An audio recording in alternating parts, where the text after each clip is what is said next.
Dati po, nagsimula sa 5, yung mga pastor lang natin. Pero ngayon po, purihin ng Diyos. Talaga po walang makakahadlang sa gawain ng Diyos. Amen po? Purihin ng Panginoon. Palakpakan niya po natin ang ating Panginoon. Kaya po natin, kahit po nakamas tayo, yung mata natin pag nakangitian, ibig sabihin na nakasimayan ka. Amen. Okay lang po ako kasi malayo naman ako sa inyo. Purihin ng Diyos. Nakakangiti po tayo kasi nagpapasalamat tayo. Pero lagi ko nga po sinasabi, sa isang banda ng puso natin, may kalungkutan. Amen? Dahil sa nangyayari sa ating kapaligiran. Pero sabi nga po natin na ang lahat ng bagay ay may kaparaanan ng Diyos. Dahil hindi mawawala, yun nga pong ating topic na to God be the glory. Hindi na po mawawala yan sa anumang sitwasyon na kinakaharap natin. Amen po? Hallelujah. Palakpakan po muli natin ang ating Panginoon. Alam niyo po, ako ay laging talaga yung palakpak. Kasi sabi ko, Lord, ito po ay isang pagpapakita na grabe Panginoon, talagang patuloy ka namin pupurihin dahil sa lahat ng bagay na ginagawa mo. At sabi nga po na sa araw-araw na ginawa ng Diyos sa buhay natin, hindi po mawawala sa bibig natin, sa puso natin ang salitang pasasalamat. Purihin ng Diyos. So yun nga po yung ating topic. At ito pong tema ko po ay how to glorify God in our lives. Paano nga po ba natin maluwalwalhati ang Diyos o mabibigyan ng kalwalhatian ng Diyos sa buhay natin? At ang aking teksto ay sa Philippians 2:1 hanggang 11. Tayo nga po lahat ay tumayo. Handa po yung pagkado sa salita ng ating Panginoon. Ang sabi po rito, kaya nga yamang mayroong kasiglahan ang buhay kay Kristo, mayroong kaaliwan ng pag-ibig, mayroong pakikiisa ng Espiritu Santo, at mayroong kagandahang loob at malasakit para sa isa't isa. Lubusin ninyo ang aking kagalakan, magkaroon kayo ng iisang kaisipan, magbuklod kayo sa isang pag-ibig, at magkaisa kayo sa puso't diwa. Huwag kayong gumawa ng anuman dahil sa pansariling layunin o pagyayabang sa halip bilang tanda ng pagpapakumbaba, ituring ninyong higit ang iba kaysa inyong mga sarili. Pagmalasakitan ninyo ang kapakanan ng iba, at hindi lamang ang sa inyong sarili. Naway magkaroon kayo ng kaisipan na tulad ng kay Kristo Jesus. Kahit taglay niya ang kaligtasan ng Diyos, hindi niya ipinagpilita manatiling kapantay ng Diyos. Sa halip, kusa niyang binitiwan ang pagiging kapantay ng Diyos at namuhay na isang alipin. Ipinanganak siya bilang tao at nang siya'y maging tao, nagpakumbaba siya at naging masunurin hanggang kamatayan. Maging ito man ay kamatayan sa krus. Dahil dito, siya'y lubusang itinaas ng Diyos at binigyan ng pangalang higit sa lahat ng pangalan. Sa gayon, sa pangalan ni Jesus ay luluhod at magpupuri ang lahat ng nasa langit, nasa lupa at nasa ilalim ng lupa. At ang lahat ay magpapahayag na si Jesucristo ay Panginoon sa ipagwalhati ng Diyos Ama. Purihin ng Diyos sa pagkabasa ng kanyang salita, manatili po tayo nakatayo. Hallelujah God. Hallelujah.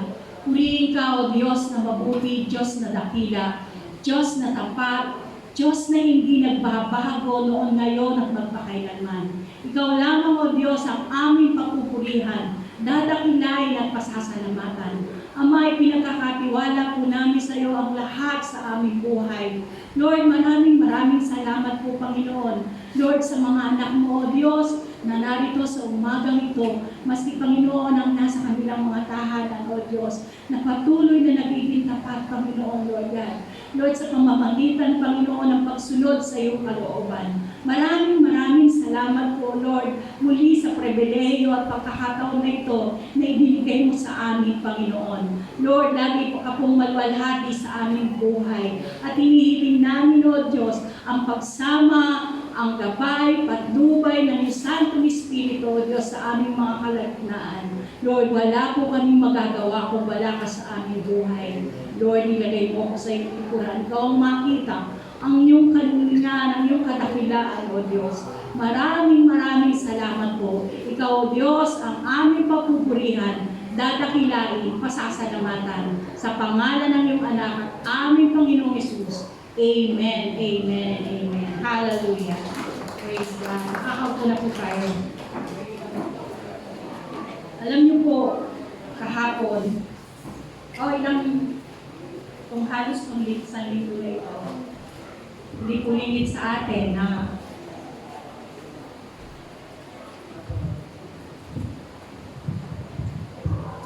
hindi naman po lingit sa atin na dami mo may hindi po lingit sa atin yung nangyari sa ating bansa. Sabi nga, kung yung mga active sa social media, sa mga nakikinig sa radyo, kasi maraming nawalan ng kuryente. So, hindi po, lahat po ay nakabalita at naranasan natin. Every time na maririnig natin yun, nalulungkot nakakalungkot, nakakaiyak. Bakit po? Kasi po, ang daming buhay ang nawala. Ang daming bahay ang nawasak. Walang pinili, mayaman, mahirap. Amen po. Nangyari po yun. At masasabi nga po natin na sa lahat ng pangyayari nito, masasabi po ba natin na doon sa mga naapektuhan, makakapagsabi pa po kaya sila na maluhati ka, O Diyos, papurihan ka, Diyos. Kung sa atin po, opo, sa anumang pangyayari, anumang bagyo ng buhay natin, hindi po mawawala ang pagwalhati at pasasalamat natin sa Diyos. Bakit po? Kasi po ang Panginoon po patuloy po tayo inaabot. Hindi na po bago sa atin yung mga pangyayari ito. Hindi na po ito isang sorpresa lang sa atin. Nakita po natin, nabasa po natin, doon sa panahon ni Noah. Bago po ba nangyari yung baha na yun, hindi po ba nagpaalala ang Diyos sa tao? Kung mababasa po natin sa Biblia, kaya sabi ko kami pastor, ang dami nang nangyayari. Yung salot na to, yung sakit na to, yung COVID-19 na ito, halos buong mundo na apektuhan. At yung sunod-sunod na lindol, pagsabog ng bulkan, pagbaha, bagyo, ang dami na pong buhay ang nawala. Pero sorpresa po ba ito sa akin? Hindi po. Nakalagay po ito sa Biblia. Nabasa niyo po ba yun? Amen po. Nababasa niyo po yun? So masasabi natin na, Lord, mahal mo ba kami? Opo. Wala pong ibang na magkakaroon ng kahabagan o iligtas ang tao, kundi ang ating Panginoon. Nagawa na po niya yan at patuloy na ginagawa hanggang sa panahon ngayon. Kung naaawa po tayo doon sa mga kababayan natin na nakaranas nito, mas lalo po ang Diyos. Lahat na po ng paraan ginawa ng Panginoon. Pero bakit po? Nananatiling matigas ang puso ng mga tao Noong panahon po noon ng Old Testament, katigasan ang ulo ng mga Israelita. Ginitiwan po ba sila ng Diyos? Hindi po. Nagpatuloy. At yun din po ang nararanasan natin hanggang sa ngayon. Wala pong tinatanging ang Panginoon. Lahat ng tao, lahat ng nilalang ng Diyos, mahal niya. At ikaw yun. Ako yun. Tayong lahat. Nangyayari na itong mga bagay na ito. Isa sa kaparaanan ng Panginoon ko para ihanda tayo. Masasabi po ba natin na yung naranasan ng mga kapatid natin or kababayan natin na to? Masasabi po ba natin na walang mananampalataya doon? Masasabi ba natin na ay pinarurusahan ng Diyos yung masasama? Marami pong mananampalataya doon sa mga nasalanta. Kasama po sila doon. Pero naniniwala po ako, yung pagkakataon na yun, Kristiyano o hindi, yung isang tinatawag, Diyos ko, tulungan mo kami. Amen? Siya lang naman po talaga yung pag-asa natin. Bakit pa po natin nahayaan na dumating tayo doon sa punto na hindi na sabi nga ni Pastor Boy, kapag dahil doon sa mga nababasa natin, sa nangyayari sa mundo natin, pagsamanan ng pasamaan tao.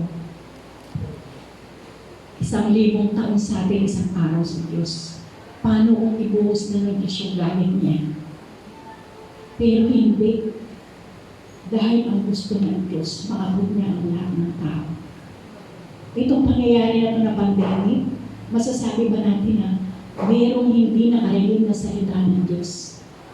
Bakit po? Lahat ng tao ninanasa. Magkaroon ng cellphone, magkaroon ng gadget. Hindi ka man makapunta doon sa church mo, may mga online. Di ba po? Dami ngayon, kahit nang bumalik na tayo doon sa gawain natin ngayon. Nananatili pa rin po, mababasa natin. O makikita natin, mapapanood natin. Tayo po kahit naggagawain na po tayo ngayon, meron pa rin tayong online. Amen? Kasi hindi papayagan ng Diyos na exempted kami, Panginoon, dyan. Iligtas mo kami. Kahit hindi kami tumanggap sa Panginoong Jesus, hindi namin siya kinilala. Exempted kami. Kasi hindi namin napakinggan ang salita mo. Wala kaming alam. Hindi namin alam na itong Panginoong Jesus na to, na nag-alay ng buhay, na nagbigay ng buhay niya para sa kabayaran ng kasalanan ko.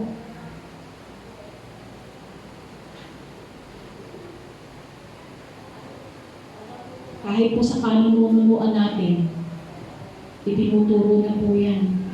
Iba't iba tayong pinagmulan ng relihiyon. Pero alam natin na ang Diyos nandiyan, nagmamahal, nagliligtas, nag-iingat. Amen? Marami po tayong bagay na masasabi natin na nagbukas ng mata sa atin nung tayo nakakilala sa Panginoon. At patuloy po natin nararanasan yan. Dahil siya, sabi nga na siya yung Diyos na ating tinatawagan, Diyos na ating pinananampalatayanan, Diyos na ating pinagtitiwalaan. Dito po sa binasa natin ng teksto, dito po sa verse 1, ang sabi po dito, kaya nga mga kapatid, dito verse 2, kaya nga yamang mayroong kasiglaan ang buhay kay Kristo, mayroong kaaliwan ng pag-ibig, mayroong pakikisa ng Espiritu Santo, at mayroong kagandahang loob at malasakit para sa isa't isa. Ito po yung sulat ni Pablo sa taga-Pilipos, na kung saan, sa salitang to, sabi niya dito, yamang mayroong kasiglahan. Ito pong yamang to, katiyakan na po ito ng salita eh. Dahil alam na po na kapag tinanggap mo ang Panginoong Jesucristo bilang Panginoon tagapagligtas ng buhay mo, sigurado magiging masigla ang buhay mo bilang mananampalataya. Amen? Bakit? Kasi mayroon ka ng tagapagligtas. Ibinigay ko sa iyo yung banal na Espiritu na aalalay, gagabay, at papatnubay sa iyo. Amen po? Hindi po mahirap gumawa. Hindi po mahirap na, Lord, na maging kalugod-lugod sa iyo. Siguro masasabi, alam niyo po, nung bago-bago tayo mananampalataya, isipin natin, napakahirap naman magpakamuli sa Panginoon eh. Napakahirap naman sumunod sa kalooban ng Diyos eh. Bakit? Kasi hindi pa po malalim yung pagkakakilala natin sa Panginoon. Dito po sa atin, sino ba? Meron ba dito yung 1 taon pa lang? 1 taon pa lang mananampalataya? 2, 3, 4, 5, 10. Kaya na tayo, 20. Bigyan nga po natin ng average. Alam niyo po dito sa binasa natin, sabi natin ito yung pakikisa ng banal na espiritu. So naniniwala po na tayo na ang banal na espiritu nasa iyo. Amen po? Sabihin niyo nga po yun, nasa akin ang banal na espiritu. Pinangako kasi yan ng Diyos sa akin. Kaya nananatili na yung bunga ng banal na espiritu nasa akin. Amen po? Nasa inyo po ba? Amen. Yun lagi yung sagot natin. Kasi yun ang kasiguruduhan. Kaya alam mo, pag dumating ang Panginoon, sa kanyang pangalawang pagbabalik, kasama ka. Kasi nananatili sa'yo yung identification, yung banal na espiritu. Dahil tinanggap mo si Jesus, Panginoon at sariling tagapagligtas ng buhay mo. At dahil nandyan yung banal na espiritu na yan, sabi nga, mananatili yung pag-ibig na yan. Kasi nandyan yan sa Galatians 5:22 eh. Amen po? Di ba lagi natin sinasabi, magkaroon nga tayo ng checklist.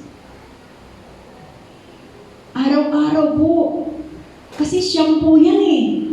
Alam niyo po may isang mawala dyan. Eh paano po yun? Kompleto po yung nilagay na yan dyan eh. Baka sabihin ng mananampalataya na nagtagumpay at nandun sa Panginoon. Eh, unfair naman. Panginoon, nakasunod kami. Naganap namin yung kalooban mo eh. Ito nga, sila nga, binigyan mo ng banal na espiritu eh. Kami wala. Yung banal na espiritu na binigay mo sa kanila, eh meron po ngayon. Sige nga, magkaroon nga ulit tayo ng checklist natin. Ito ba, ano po yung mga bunga ng banal na espiritu na sinasabi na yan? Galatians 5:22. Subalit ang bunga ng espiritu ay pag-ibig, kagalakan. Sige nga po, pakisabi po. Meron ako nun. Kapayapaan, meron ako nun. Pagtsatsaga, kabaitan, kabutihan, katapatan, kahinahunan at pagpipigil sa sarili. Walang batas laban sa mga ito. Bunga ng banal na espiritu na nananahan sa iyo. Panginoon, yung banal na espiritu nasa akin. So, meron akong pag-ibig. Meron po ba? Ito po yung panahon ngayon sa nararanasan ng ating buong mundo, ng ating bansa. Paano ba natin maipapakita yung pag-ibig? Ang malasakit po. Hindi po natin magagawa na maluwalhati ang Diyos ng pansarili lang natin. Kinakailangan natin yung kapwa natin. Amen? Dito nga rin po sa Galatians, ano po sinasabi? Ito po yung utos, mahalin mo yung kapwa gaya ng yung sarili. Hindi mo ito magagawa kasi napaka-selfish mo kung sabi mo, basta mahal na mahal yung sarili ko. Lahat gagawin ko para sa sarili ko. Di ba po naririnig natin sa kanta, walang sino man ang nabubuhay para sa sarili lamang. Kaya nandyan yung kapwa mo eh. Higit sa lahat, nandyan yung kapatid mo. Pero hindi kinakailangan na matutulungan ko lang yung mga kapatid ko. Ito na po yung oras. Sabi nga, iunat natin yung ating mga kamay. Ilubog natin yung ating mga tuhod. Hindi na po ito yung pagkakataon na, ay para. Yung term nga ni Pastor, ipapetik-petiks na lang. Sige, relax na lang tayo. Dami na pong buhay na nawawala. Sa mga buhay na yun, sabihin natin na maraming hindi mananampalataya. Hayaan natin na mawala yung buhay nila na alam natin nakapahamakan. Kaya po kung may mahal tayo sa buhay na hindi pa nakakakilala, sila po yung unang matukin natin. Minsan nga sinasabi nila, minsan nga pamilya ko hindi umabot. Alam mo, may pinangako ang Diyos sa iyo. Ikaw at ang sambahayan mo ang maliligtas. Gumawa ka muna sa labas. Gumawa muna tayo sa labas. Nakakalungkot yung muna isipin. Kaya nga sabi, Panginoon, meron naman akong pag-ibig eh. Yung kagalakan, yung kapayapaan. Kasi yung kagalakan, hindi mo naman, walang sino man na makakapagbigay niya sa iyo kundi ang Panginoon lang. Hindi ito nabibili. Hindi ito nahihingi. Hingin mo ito sa Diyos.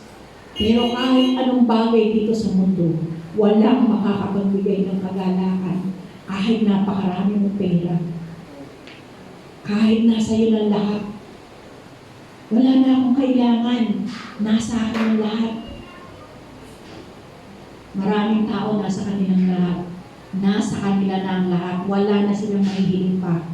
Pero bakit ginawakas ang kanila yung buhay nila? Alam nyo, napakapalad natin.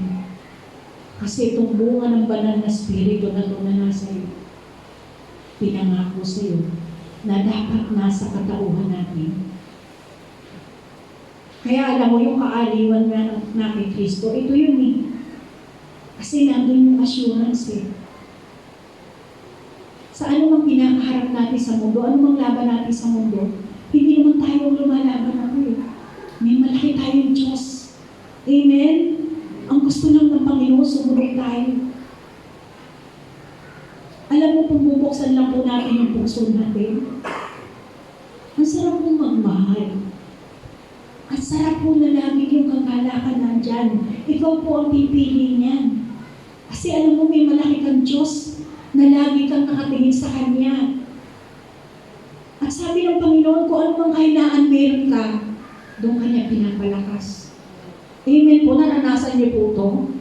Di ba? Nung wala, hindi tayo mananampalataya, dali natin sumuko. Lugmok na lugmok tayo. At kapag ikaw may problema, sa ibang bagay mo pinapadaan. Kasi kaparaanan ng sarili mo to. Nung tinanggap mo ang Panginoong Hesus, siya na ang nasa trono ng puso natin. Hindi na ang sarili mo. Kaya siya na ang dapat masunod sa buhay natin. Amen? At napakapalad mo. Wala tayong gagawin kundi. Sabi nga, magliwanag ka. Kasi ilaw tayo eh. Asin tayo. Ang mundo itong sabi nga, papunta na sa kabulukan. Huwag tayo sasama sa kanila. Pero, sabi nila, pwede kang makisama. Huwag ka lang makisama. Eh, kaso minsan, Kristiyano na tayo, mas na-enjoy pa natin yung makisama sa mga hindi mananampalataya. O kahit pa sabihin mo, minsan lang naman yung Panginoon, paano mo natin sila maaakay? Tayo mismo hihila. Minsan may mga pagsubok. Panginoon, marami ka namang pinangako sa akin eh. Bakit nararanasan ko to? Kapatid, hindi lang ikaw dumadanas ng pagsubok. Lahat ng anak ng Diyos, lahat ng nanampalataya sa Kanya, mas masahol pa nga yung pinagdaanan ng mga mananampalataya noon. Si Pablo, nung sinusulat niya to, nakakulong siya. Tayo malayang-malaya. Sabi nga, sa pagbiministeryo nila, para lagi silang nasa bingit ng kamatayan. Tayo po, hindi. Meron tayong sasakyan. Sila nung pagka nag-i-evangelize, naglalakad nga lang eh. Tayo may sasakyan pa. Huwag mo bibilangin yung wala ka. Bilangin mo yung meron ka. Amen? Kasi may kanya-kanya tayong pagpapala. Hindi naman pwedeng ibigay ng Panginoon ang lahat-lahat kompleto sa atin. Pag alam ng Diyos, tulog ka man, gising ka man, sumusunod ka sa kalooban ng Panginoon. Kaya kanina po tinatanong ko, bigyan po natin yung average natin na pagiging Kristiyano natin eh. Hindi, wala po ito sa Biblia, sarili pananaw po ito. Baka po hanapin nyo. Sabihin nyo, kaya ako nga yung average na yun. Kaya tinatanong ko, sino na po ba dito yung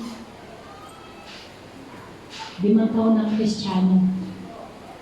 Kasi kaya ko po sinabi yon. Siguro yung 20 years pataas o yung 30 taon na Kristiyano ka pataas, ma-check mo na, alam mo na sa sarili mo na, Panginoon, yung bunga ng banal na spirito na nasa akin, kompleto na, nagaganap ko na, nasa akin na. Amen? Alam niyo po yan sa sarili niyo. Ako alam na alam ko po. Siguro mga 3 rito. So at least may 7 na ako, no?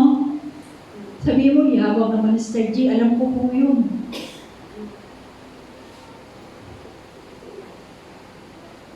Pero 30 taong mahigit na po ako Kristiyano. Siguro, kung bibigyan ko ng average, 50% o 75%. So, ang tagal pa, 25% pa kailangan kong punuin. Bakit po? Ito ay sa pamamagitan ng pagluhod natin sa Diyos. Paghingi natin ng kahabatan. Pananalangin natin ng Panginoon. Kulang pa po kasi ako ng kabaitan eh. Panginoon, ibigay mo naman sa akin yun. Ibibigay sa iyo ng Diyos. Yung kapatid mo, o yung kaibigan mo, pinasasama talaga yung loob mo. Inuubos yung pasensya mo. Kaya halos pagsalitaan mo na siya na parang hindi na niya makakain. Galit na galit ka. Bubuksan mo naman yung isip mo, sabihin mo, Lord, ang hinihingi ko sa iyo, kabaitan eh. Pagpapasensya eh. Bakit ganito? Lalo akong nagagalit. Alam niyo, binigay sa inyo ng Panginoon yan para ma-exercise natin yung kabaitan natin. Dapat po bang pasalamatan ng Diyos? Opo. Minsan ganun eh, mabigat sa atin eh. Alam mo, hirap na yung loob ko eh. Kasi itong kapatid ko to, sobra eh. Sobrang magpasama ng loob. Itong anak ko na ito, napakapasaway nito eh. Alam niyo po, hindi ibibigay sa atin ng Panginoon yung mga mahal natin sa buhay nang walang kadahilanan. Amen? Hindi ibibigay sa iyo yung mga kaibigan mo na yan walang kadahilanan. Humahaba yung pasensya mo. Hingin mo sa Panginoon. Kasi paano ka magiging mabuting halimbawa sa Kanya? Ayun pa lang ibig sabihin mo. Pagpapasalamat ko sa Panginoon, itong anak ko na ito napasaway. Kasi dahil dito, mas pinapahaba yung pasensya ko. Lalo akong nakakasunod sa kalooban ng Diyos. Yung hinihingi kong kabaitan, pagtsatsaga, unti-unti nang binibigay sa akin ng Panginoon. Amen po? Kaya, doon po, mailalatag po natin yung pag-ibig. Kasi hindi po darating ang Panginoong Hesus na may natitira na kakulangan sa puso natin. Unfair yun sa mga nauna sa atin.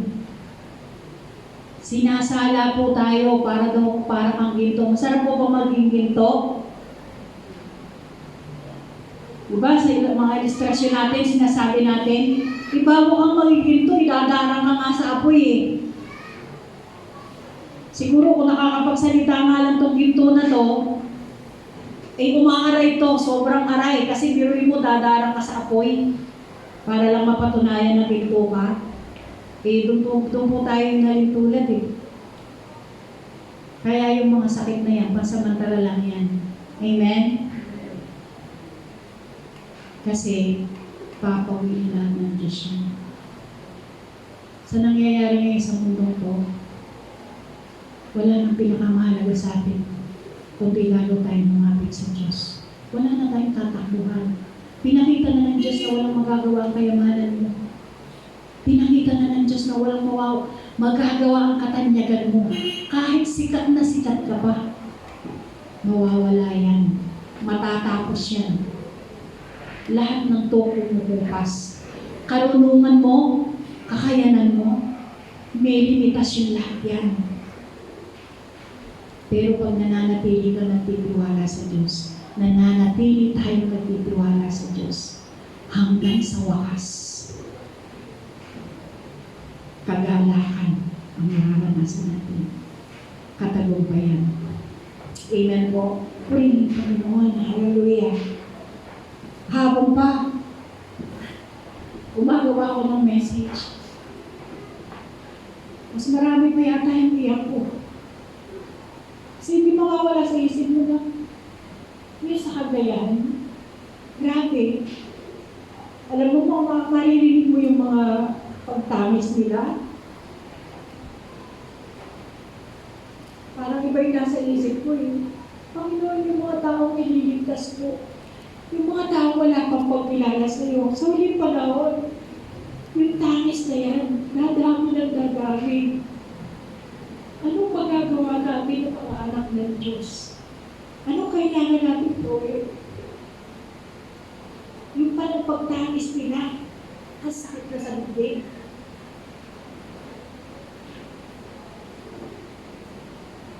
Paano ba yung kapag baka nandaranasin ng tao? Kapag dumating na ang Panginoon, hindi natin masasabi. Wala makakapagsabi. Lagi ko sinasabi sa mga anak ko, pwede mamaya, pwede bukas, pwede sa isang linggo, pwede sa isang buwan. Kaya padalhin ng Panginoon yan. Ang tanong sa atin, handa ba talaga tayo? Kasi ang pag-ibig ng Panginoon, laging ino-offer niya sa atin. Nasa harapan natin.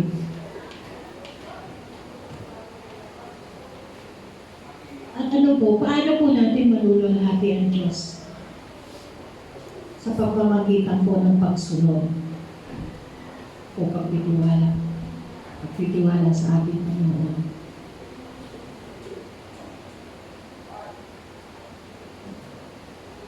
Isang bagay po masasabi natin na nagkaisip po kasi tayo na sarili lang po natin yung pinagbabatayan natin na yung makakaya natin. Kung ano yung magagawa natin, kung ano yung kakayanan natin, kung ano yung karunungan natin. Pero nung nakakilala po tayo sa Panginoon, sabi nga, kaliit-liit ang plano mo o gusto mo sa buhay mo. Ipagtiwala natin sa Panginoon. Huwag natin panghahawakan yung kakayanan natin.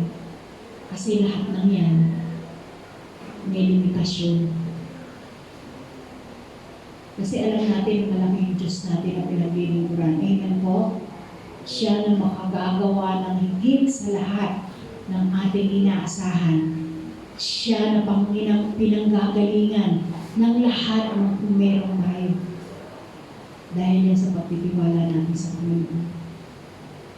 Kahit nakakaranas tayo ng mga kasakitan, ng kasakitang pisikal, emosyonal, pero dahil nagtitiwala tayo na siya ang Diyos ng kagalingan, siya ang Diyos ng karunungan, siya ang Diyos na pinagmumula ng kapayapaan. Ito ay pagpapakita na, Panginoon, nagtitiwala ka sa iyo. Hindi lang sa ngayon. Hindi lang dahil maganda yung sitwasyon natin. Lord, kasi minsan pag alam mo yung sitwasyon mo Lord, kasi nagtiwala ako sa iyo, kaya ganito ang nangyayari sa akin. Pero pagka yung may mga worst ng sitwasyon, ni ayaw mo lang kausap ang Panginoon Nagtatampo ka na nga sa Diyos Ni ayaw mo ang pumunta sa simbahan. Ni ayaw mo lumuhod. Ni magbasa ng salita niya. Kasi nandito ka sa sitwasyon ng ganito. Lord, hindi mo naman nagawa Gagawin ko na lang yung kakayanan ko. Alam niyo po, mas maganda kasi yung plano ng Diyos sa atin. Amen? Mas maganda yung gagawin ng Diyos sa atin. Ang dami pong nangyari. Nawala ng trabaho, nagsarang kumpanya. Pero sa lahat ng sa kalagitnaan na to, may mga pagpapala. O sabihin bago natin na makikita mo pa rin yung pagpapala ng Diyos. Nung isang Huwebes lang, si Pastor Erwin, galak na galak siya. Totoo. Naging limitado ang teachers, ang school. Pero yung hinihiling nila na matagal na ipagkaloob sa kanila. Di ba, Pastor Erwin? Tagal na nilang pinipray ko. Hindi lang isang taon. Alam ko parang taon-taon na, di ba, Pastor? Pero parang na-extend pa. Merong mga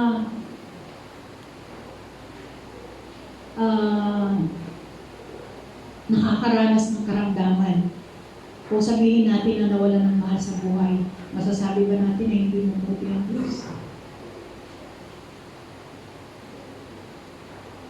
Ipapahayag sa atin ng Panginoon.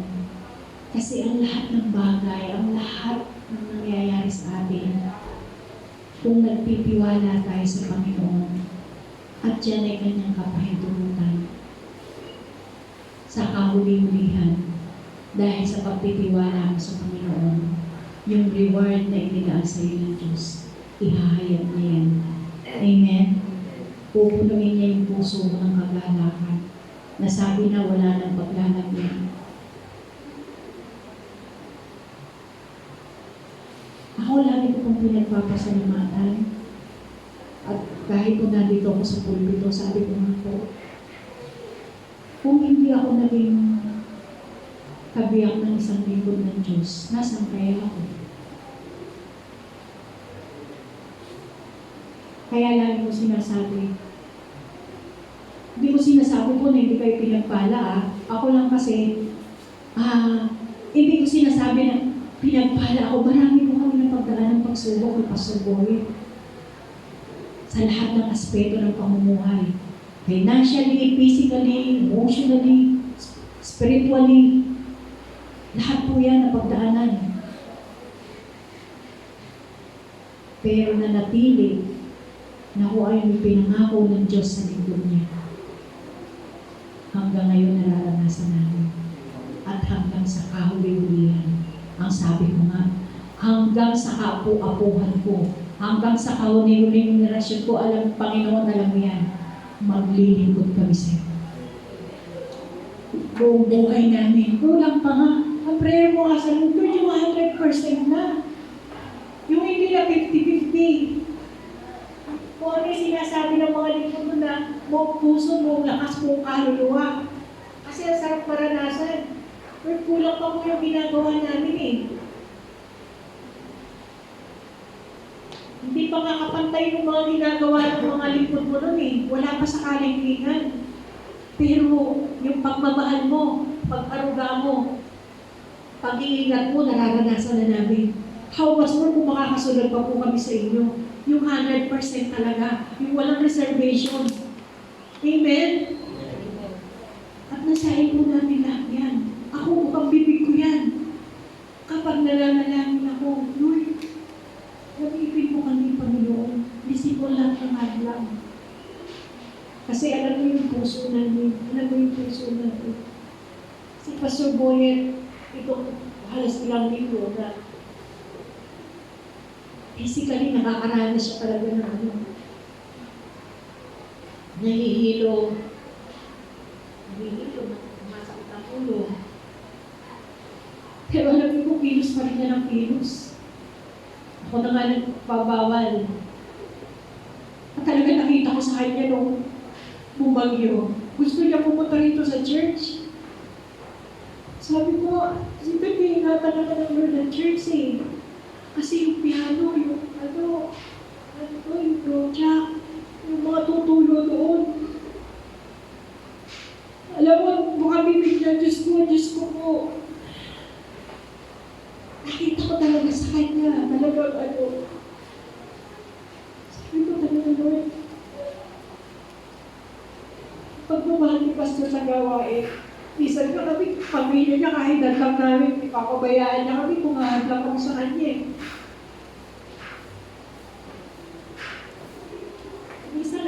Minsan may pagbabawal pa nga ako sa kanya. Minsan nire-review niya ako, sabi niya sumalikod kita. Kailan ko yung sabihin na, sabi ko in Jesus name, hindi ako ano lang kaaway Yung pag-aalala lang po yun. Sensya na kayo yung luha ko walang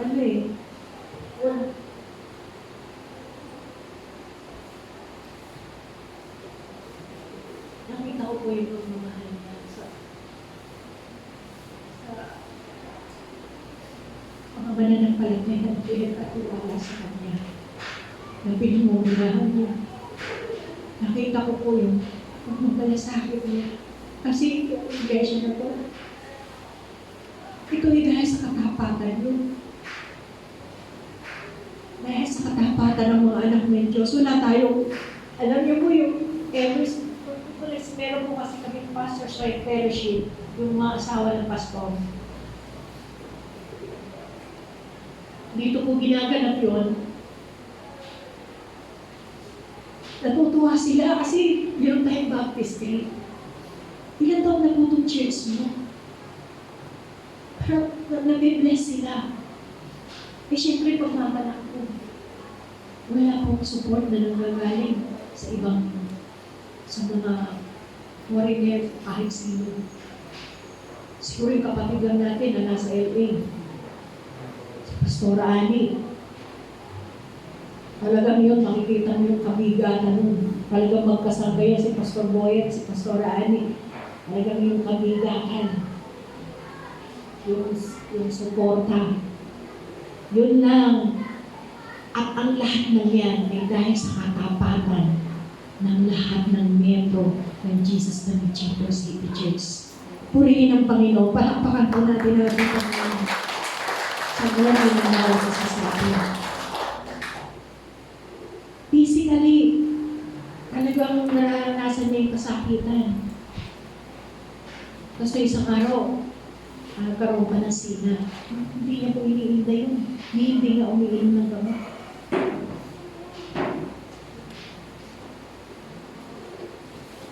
Bakit po?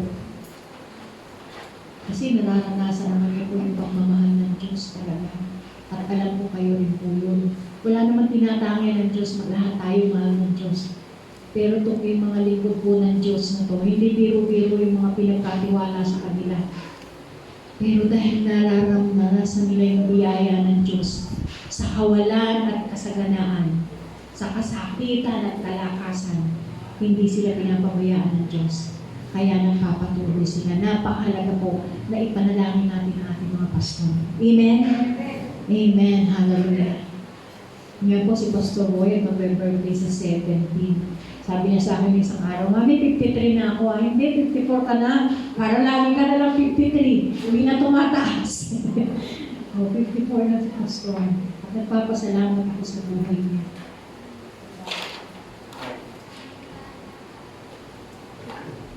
So, paano po natin maluluwalhati ang Diyos sa pagtitiwala sa Kanya at pagsulat nga po sa kalooban ng Panginoon? Alam ko, kaya tayo narito kasi sumusunod tayo sa utos ng Panginoon. Yung isang araw na binigay niya na tayo ay sama-samang managbahan sa Kanya kasi sinusunod natin ang Diyos. Yung pagkakaloob natin sa gawain ng Panginoon na alam natin na marami ang naaabot. Marami ang napagpapala. Sumusunod tayo sa utos ng Panginoon. At higit sa lahat, yung kautosan niya na tayo bilang anak ng Diyos ay maging pagpapala sa lahat ng tao, sa lahat ng pwede nating abutin, sa lahat ng tao na pinagkatiwala sa atin, at higit sa lahat, sa mga mahal natin sa buhay. Siya na may magagawa, siya na makapangyarihan sa lahat, ang banal na Espiritu sa kanyang kapangyarihan na laging lumulubog sa Ama para tayo ay tulungan na nasa puso niyo at nasa akin. Kaya patuloy tayo na sama-sama na sumamba, magpuri, magpasalamat at tuwalhatiin ang Diyos na dakila sa lahat. Diyos na pag-asa, Diyos na matagumpay. Purihin po ang Panginoon. Palakpakan po natin ang Diyos. Hallelujah. Hallelujah. Purihin ka, O Diyos. Dakilain ka. Itaas ang iyong banal na pangalan. Luwalhatiin ang lahat ng iyong kabutihan. Magwalhati ka, O Diyos, sa aming mga buhay. Ama, maraming salamat. Dahil alam namin na ikaw ang magbubukas ng aming puso at isipan sa lahat ng nangyayari sa aming kapaligiran. O Diyos, ito na po, Panginoon, yung oras, panahon. Lord, huwag na pong pabayaan na baliwalain namin, Panginoon, ang lahat, Panginoon, ng aming nararanasan. Lord, patuloy mong ipaalala sa amin ang iyong mga salita na nagbibigay at nagsisilbing gabay namin sa araw-araw ng aming mga buhay. Salamat sa lahat ng iyong mga pangako. Lord, maraming salamat po dahil alam namin na patuloy na mahahayag ang iyong kapangyarihan at patuloy na makikilala ng mga tao ng buong mundo na ikaw ang Diyos na makapangyarihan. Diyos na nagliligtas. Diyos na may dakilang pag-ibig. Diyos na mapagmahal. Diyos ng pag-asa. Diyos na matagumpay. Na patuloy na nagtatagumpay sa aming mga buhay bilang mga anak ng Diyos. Maraming salamat po sa iyo na Diyos na aming pagtitiwalaan at patuloy